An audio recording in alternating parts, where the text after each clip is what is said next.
Seorang wanita di Tangerang, Banten ditemukan tewas mengenaskan di kamarnya. Ia diduga menjadi korban penganiayaan. Warga mengerumuni Wisma, tempat tinggal pekerja pabrik PT Polita Global Mandiri di Kosambi, Kabupaten Tangerang, Banten.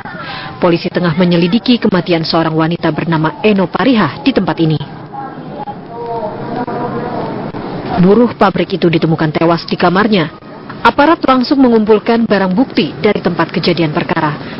Mereka juga menginterogasi teman-teman Eno yang terakhir melihat korban dalam keadaan hidup.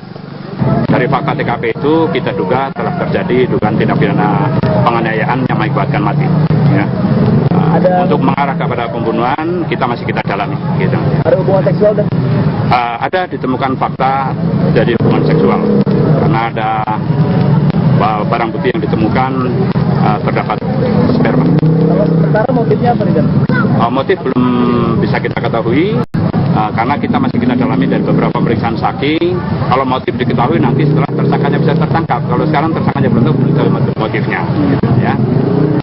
Dugaan kita ya mungkin ada hubungan pacaran sehingga ada permasalahan di antara keduanya. Gitu.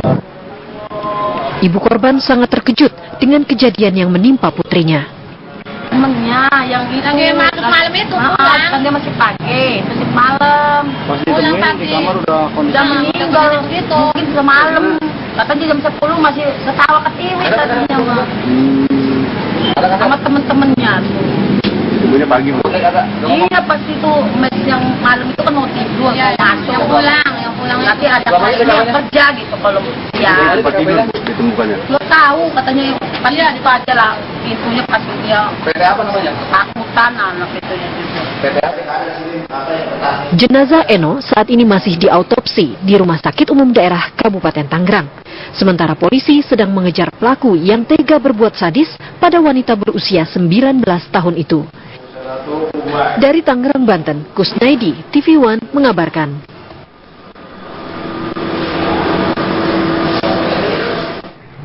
Akibat tertabrak kereta komuter lain Bogor Jakarta di jalur rel Cilebut Bogor, Jawa Barat.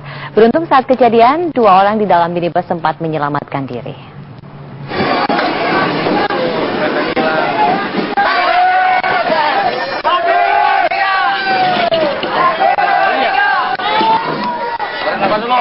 Warga dan petugas PT Kereta Api Indonesia bergotong royong meminggirkan sebuah minibus yang ringsek di perlintasan dekat Kampung Patahunan, Cilebut, Bogor.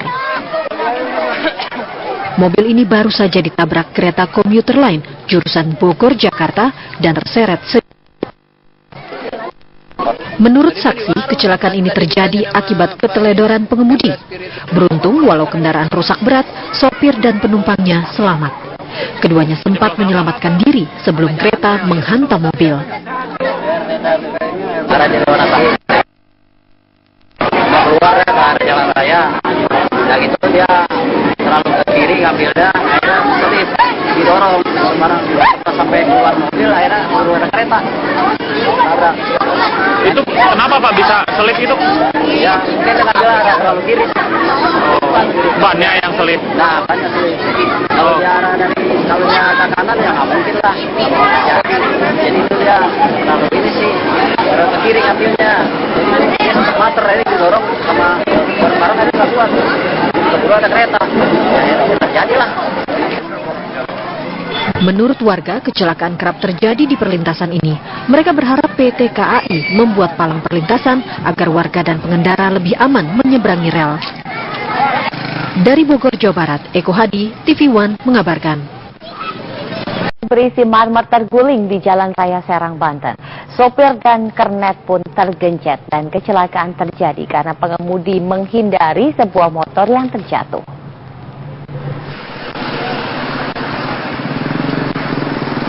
Truk kontainer ini terperosok di parit di Jalan Raya Serang, Jakarta, tepatnya di Cikande, Serang, Banten. Pengemudi kendaraan berukuran besar ini kehilangan kendali karena menghindari motor dari arah berlawanan.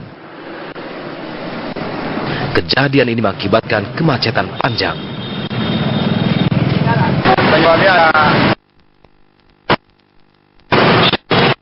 Menghindar ke kanan, dapat motor,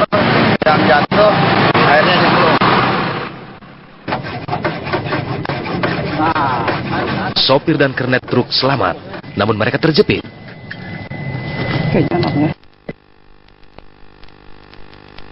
Menyelamatkan keduanya.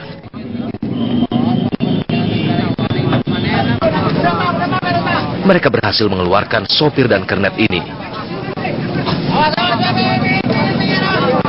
Kedua korban langsung dibawa ke rumah sakit untuk diobati. Sementara bangkai truk kontainer yang berisi marmer ini masih di lokasi karena petugas kesulitan mengangkatnya meski telah mengerahkan alat berat. Dari Serang, Banten, Taufik dan Anggit Gunadi, TV One mengabarkan. Sebuah mobil penerangan polisi ketika melintas di Jalan Protokol Gatot Subroto, Jakarta Pusat. Dalam waktu singkat, si jago merah menghanguskan hampir seluruh bagian kendaraan.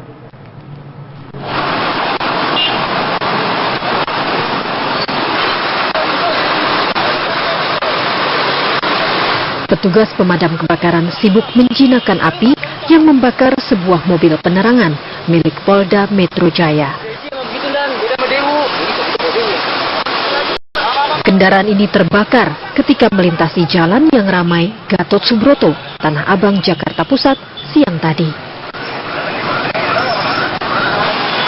Mobil penerangan ini rencananya dipakai untuk penjagaan Stadion Gelora Bung Karno.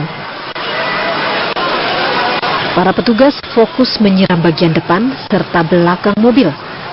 Sebab si jago merah diduga muncul dari hubungan pendek arus listrik di panel board dash depan. Api kemudian menyambar bagian kelistrikan di belakang mobil.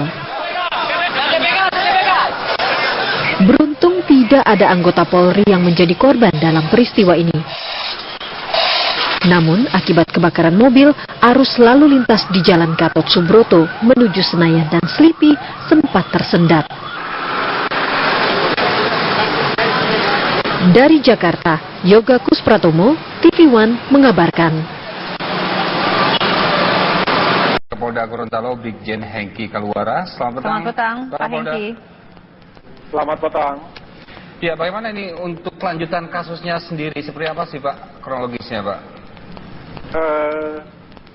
Kasus ini sudah ditangani oleh Polda Sulawesi Utara, sehingga kami dari Gorontalo memonitor perkembangannya setelah mendapat undangan dari Polda Sulawesi Utara untuk melakukan gelar perkara. Tadi pagi kami sudah mengutus Wadireskrim Polda Gorontalo untuk mengikuti perkembangan penanganan yang dilaksanakan oleh Polda Sulawesi Utara. Iya, Pak Hengki, ini kan kejadian terjadi, koreksi saya jika salah ya Pak, sekitar tanggal 20 Januari 2016 ya Pak, kalau tidak salah ya. Keluarga juga sudah melaporkan ke pihak kepolisian. Apa yang membuat atau kendala dari pihak kepolisian yang sampai saat ini belum juga bisa menguak kejadian yang menimpa V ini Pak? Kami juga mengikuti perkembangan ini lewat media, dan tentunya penanganan-penanganan yang selalu ditangani oleh pihak kepolisian selalu melihat dari proses-proses yang harus dilalui, sehingga keterlambatan ini bisa saja karena mereka harus melakukan berbagai upaya-upaya agar supaya tidak semata-mata harus melihat dari kasus atau lokus deliktinya, tetapi tentunya melihat bagaimana caranya menemukan apakah itu berkait dengan saksi, apakah itu berkait dengan konfirmasi-konfirmasi dari penelitian dari pihak korban. Sehingga apa yang kami temukan adalah ketika pihak korban menyampaikan lokus delikti bahwa tidak hanya di daerah Polda Sulawesi Utara, tetapi juga di Polda Gorontalo. Ketika kita menemukan informasi ini bahwa ada keterlibatan dua oknum anggota Polri, sehingga ini juga maka dilakukan penyelidikan lanjut dengan melaksanakan koordinasi dan melaksanakan konfirmasi dengan pihak Polda Sulawesi Utara. Ya, Pak Hengki, dari hasil pendidikan tersebut, bagaimana hasilnya? Apakah betul ada dua oknum anggota dari Polda Gorontalo yang terlibat ini?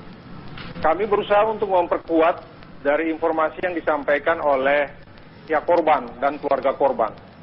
Dan inilah yang kami selidiki, apakah ini terkait dengan anggota Polda Gorontalo ataukah yang memang menyebut-nyebut dengan mengaku-ngaku sebagai anggota polisi. Ini yang kami dalami sekarang ini.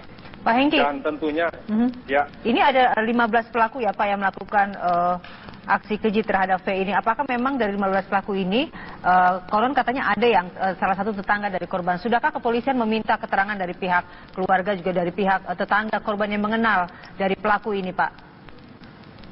Sampai dengan saat sekarang kami tentunya harus mengikuti hasil pemeriksaan Polda Sulawesi Utara. Sekarang ini Wadi Reskrim sudah menuju ke Polda Sulawesi Utara untuk mendapat informasi yang akurat dari hasil pemeriksaan saksi-saksi yang sudah diperiksa oleh pihak Polda Sulawesi Utara.